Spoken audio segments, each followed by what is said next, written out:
Hi, I'm Ozzy from Three Monkeys Solderless, and today we're going to perform the triple Lindy of slaving.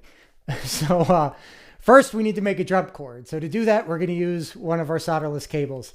So I got this thing already cut, and I wanted to show you something kind of cool. I got the cable already cut. I'm just going to make us a cable here. This is the Three Monkeys solderless system. You just screw on the end like so.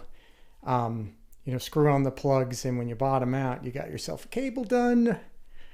No reason to waste your time trying to solder, only to burn your fingers and make a lousy joint. But here's the cool thing. Get yourself one of the Three Monkeys cables and a screwdriver. And I'm going to take it over like this. I'm just going to wind it around the screwdriver like so. Okay? And voila, what do we got? A cool little pigtail to use for a jump cable. All right, so I'm going to go over to the amps and we're going to start wrecking stuff. Okay, so we're back up in the submarine studio, and I've got the whole schlemiel set up already for you. We got our 71 50 watter. We've got a new addition to the stack, the Blockhead JTM 50 in the offset cosmetics. And then we have the 7300 water on the Variac. So I think where we last left off with this project was we were slaving this 50 water into this 100 water and then off into our OxBox on the which is set, I should say, on the Sunset Sound setting. And we were using this load box to do it. So today what I wanted to try to accomplish is the triple Lindy of slaving. And that is to slave into an amp and then into another amp. 3 amps. All right, the triple Lindy. So we needed another load box, which we got up here, and another amp, which is going to be the Blockhead JTM 50. All right, so to give you guys some kind of, useful data, we're going to obviously do what we usually do, and we're going to play these things in isolation and then build it up together so you can see how the changes exactly sort of make things, different, or whether this is better or worse, blah, blah, blah. You can all figure that shit out for yourself. So let's start off first with just the 50 watter in the volume 1 in the bright channel running into the OxBox. Let's see where we're at.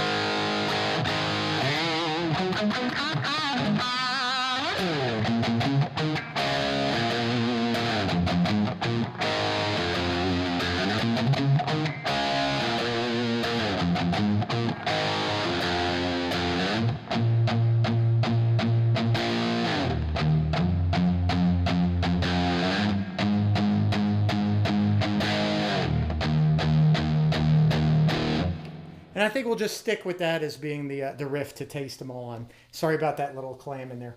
I am, as I've always said, I am an amp builder and not a guitar player. So you're going to get some of those. So, okay, so now we got the sound of the 50 watter, the stop.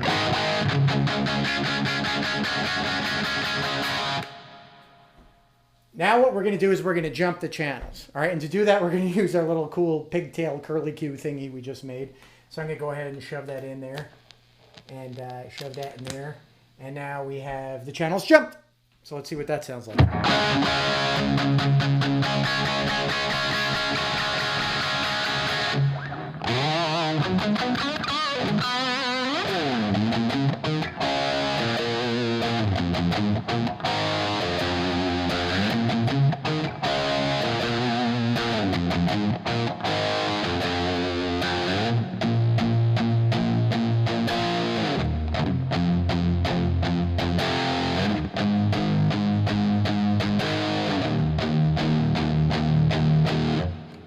All right, so that's sort of the jump sound. You can see we get a little bit more fatness, a little bit more girth. It kind of squishes down the top end a little more compression there, which I don't think is a bad thing for the sound. It really kind of has the whole...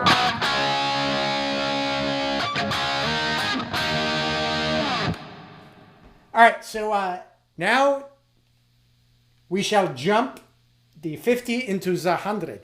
And that's where we left off last time. So the last video, or the video before the last, has this sound in it. So let's go ahead and chuck these guys on standby. Let me take off the guitar, and I'm going to get around back here and start electrocuting myself.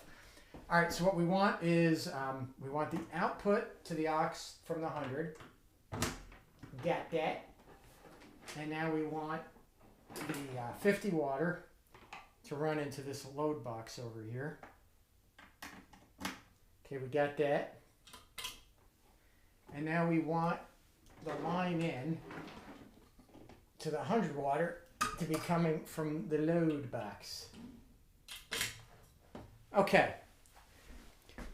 So that should be correct. So now we have the typical slaving setup, the 50 water into the 100 water, and then off into the aux. So let's take these guys off of standby and see what we did wrong.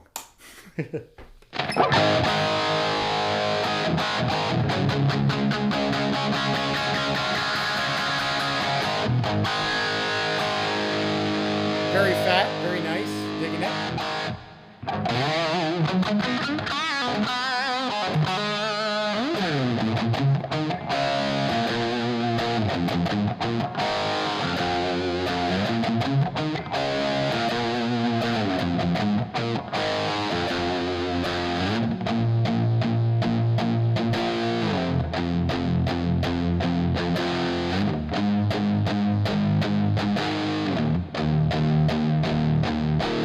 What do you know? I played it right for a second. Well, almost right.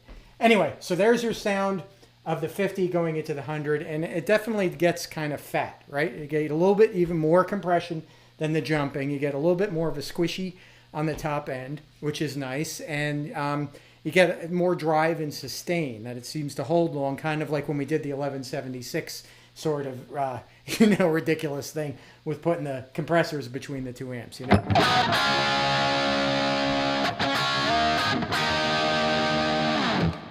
Okay, so now to perform the triple Lindy. Let's put these guys on standby. Take the guitar off and we'll get behind here and once again try to avoid electrocution.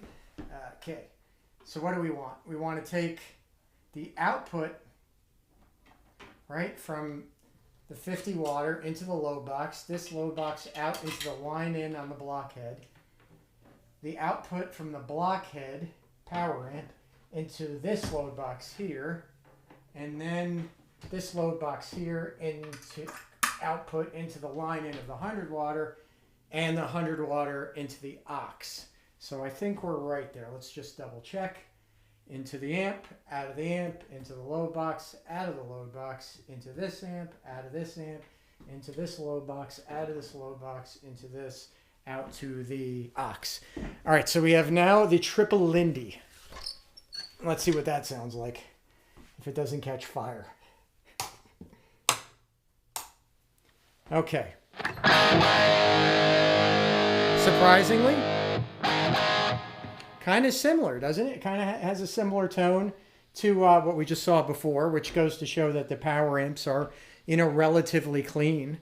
And what I wanted to try, and this was the reason for doing the triple Lindy, is to use this load box, the volume on this, and just crank it out to really drive the power amp on this, on the Blockhead JTM 50, and then have that come out into the 100 water to act as kind of a, well, in a sense, as a buffer to add some compression and some extra gain and level things out and try to really, smooth out the sound more. So let's listen to it one more time, and then I'll start futzing with the knob. So we'll just do that same old thing again, I guess.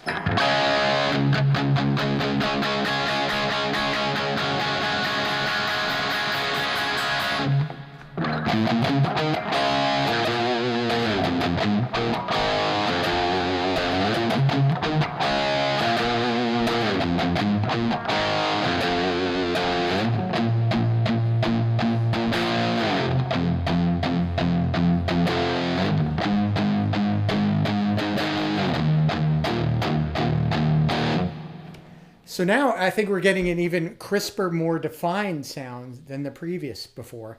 Some more sustain, a little bit more hair is back, which is a nice thing as well. So we get the whole...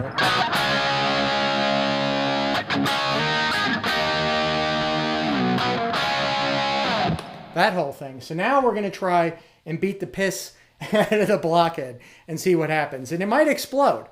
It very well might. I mean, when you start putting a lot of voltage into a power amp and it's already biased kind of hot and it can't go much further, it might blow. So let's see what happens.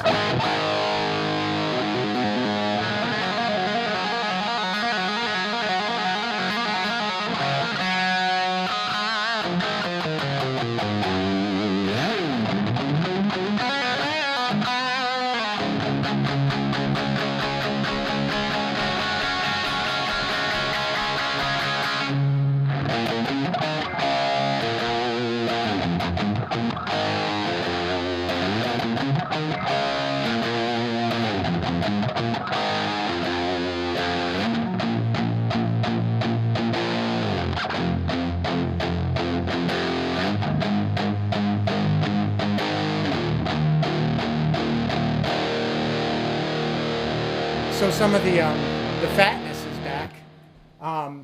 What was that? This volume dropped a little bit there for a second. Let's see if things are red plating.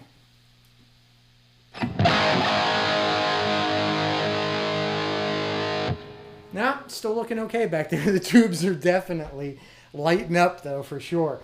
Yeah, so I think we got a pretty cool sound here. Let's try backing this off a hair to try to get some of the definition back. Get it to the point where it's kind of sweet, where it doesn't go into total chaos of smushiness, but it still has some you know, some fat, extra fatness and extra grind. You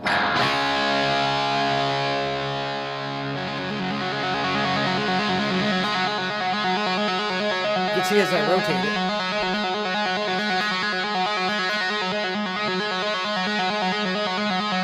Say somewhere around there.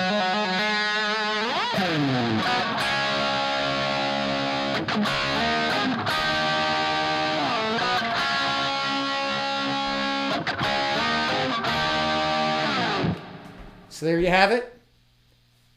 The triple Lindy of slaving.